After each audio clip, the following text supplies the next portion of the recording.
नमस्कार, मी doctor Supriya Chandane, ultra vision I hospital. बऱ्याचदा patient येत असतात की मला अंधुक दिसतंय, मला डॉक्टरांनी सांगितलेलं आहे की मोतीबिंदू झालेला आहे. मग मी दुसऱ्या डॉक्टरला दाखवलं. मग त्यांनी मला सांगितलं की सध्या मोतीबिंदूच्या ऑपरेशनची गरज नाही आहे, सध्या तुम्ही चष्मा वापरला तरी चालू शकतं. मग अशा वेळी पेशंट कन्फ्यूज होतो की नक्की मला मोतीबिंदू आहे का नाही, मला ऑपरेशन करण्याची गरज आहे का नाही. तर आज मी तुम्हाला थोडक्यात माहिती सांगते की मोतीबिंदू म्हणजे काय.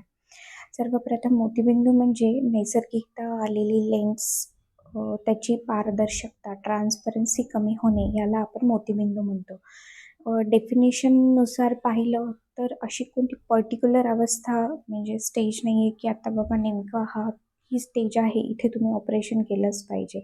तर याच्या काही स्टेजेस आहेत मोतीबिंदूच्या, ते मी तुम्हाला सांगते. वयाच्या 40शी नंतर जवळचं दिसायला कमी होतं. ॲक्च्युली 40शी लागली म्हणजेच लेन्सची एजिंग झालेली आहे असं आपण म्हणतो. कारण 40शी नंतर लेन्स ही रिजिड होत जात असते, लेन्सची हालचाल कमी होत असते, म्हणून आपल्याला जवळचं पाहायला कमी होतं. तर 40मध्ये आपल्याला चष्म्याचा नंबर लागतो. तर बऱ्याचदा लेन्सची ट्रान्सपरन्सी ही हळूहळू 40शी नंतर कमी व्हायला लागते, जी की आपल्याला जाणवतसुद्धा नाही की आपली डोळ्याची जी नजर आहे ती हळूहळू कमी होत चाललेली आहे. काही वेळा चष्म्याचा नंबर चेक करून सुद्धा ती सुधारल्या जाऊ शकते. काही वेळा नॉर्मली असंच आपल्याला पाहायला चांगलं दिसू शकतं, त्यामुळे एवढा फरक जाणवत नाही. पण जेव्हा नंबर वाढायला लागतो म्हणजे लेन्समध्ये बदल व्हायला लागतात, तर अशा वेळेस काही वेळा चष्म्याचा नंबर देऊन आपण मोतीबिंदूची शस्त्रक्रिया किंवा मोतीबिंदू हे पुढे ढकलू शकतो. म्हणजे या स्टेजमध्ये ऑपरेशन करण्याची गरज आहे असं नाही आहे. ही अगदी सुरुवातीची अवस्था आहे. पण बऱ्याच पेशंटमध्ये ज्यांना दृष्टीची सुस्पष्टता म्हणजे खूप बारीक काम किंवा ज्यांना नजरेचं जास्त काम दैनंदिन जीवनात काम असतं, त्यांच्यासाठी नंबर लागणं, चष्म्याचा नंबर वापरणं सुद्धा ज्यांना जमत नाही, तर अशा स्टेजमध्ये बरेचदा पेशंट म्हणत असतात की आम्हाला ऑपरेशन करायचं आहे. तर या स्टेजमध्ये सुद्धा आपण ऑपरेशन करू शकतो. तर आम्ही या स्टेजमध्ये ऑपरेशन करण्याला रिफ्रॅक्टिव्ह लेन्स एक्सचेंज सर्जरी म्हणतो, जे की चष्म्याचा नंबर जो तुम्हाला आलेला आहे तो घालवण्यासाठी आपण या स्टेजमध्ये देखील ऑपरेशन करू शकतो. ही अगदी सुरुवातीची म्हणजे पहिली अवस्था आहे.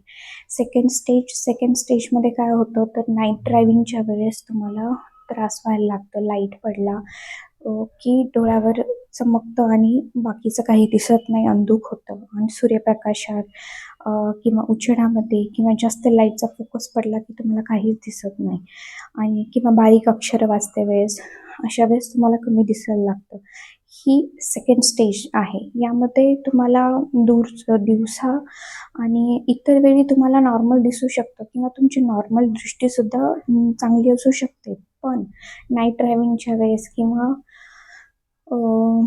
लाईटच्या कामांमध्ये अशा ठिकाणी तुम्हाला त्रास होऊ शकतो. ही सेकंड स्टेज आहे. थर्ड स्टेजमध्ये मोतीबिंदू अजून जास्त वाढायला लागतो. तर अशा वेळेस चष्म्याचा नंबर देऊन सुद्धा तुम्हाला कमी दिसायला लागतं, तुमची नजर कमी असते.